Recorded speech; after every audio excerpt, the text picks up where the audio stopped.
one thing I kind of got, I don't know if this was on purpose or not, but you'll see, I think in the subway, as I watch it, I'm realizing that Madison is kind of the one who's always saying, it's all in your reaction shots, but it's more like, Clint, let's tell this guy we know he's for real. Based on what you went through, you can tell from you that you know he's for real. So I thought that was really interesting. I don't know if you had done that on purpose or not, but you're the only character that does it. I don't know. Yeah, totally on purpose. No, I sort of thought, so our shoot for our episode was in October the previous year. So it wasn't too long. I think it was October. So it wasn't too long after that we shot this. Yeah.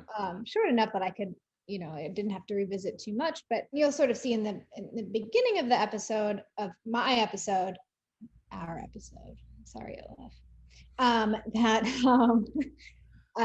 that we start off kind of silly, and as things progress, things become more serious, and there's a bit of skepticism that becomes complete and total belief. So I wanted to carry that over into the subway car, and that like this moment fundamentally changed Madison, and she's just much more skeptical or believes more in that type of evil spirit. And I think that there is sort of like a remembrance or even like a trauma inside of her. So when she encounters Mac, she relives that small amount of trauma.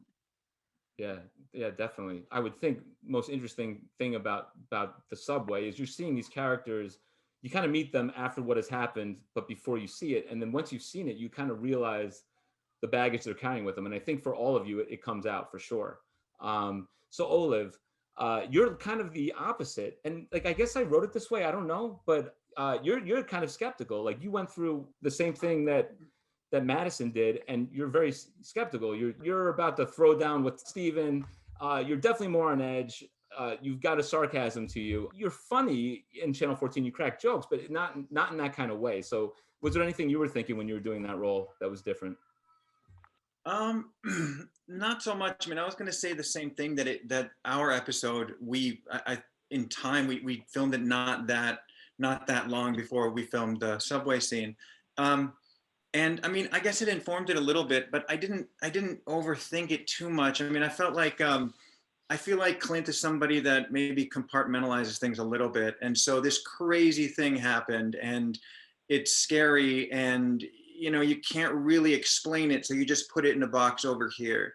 And then on top of that, the subway thing is happening when we've been out on the town, so there's a little bit of like maybe we're a little tipsy and a little still kind of in that mindset. So it's not immediately recognizing something necessarily as a legitimate threat.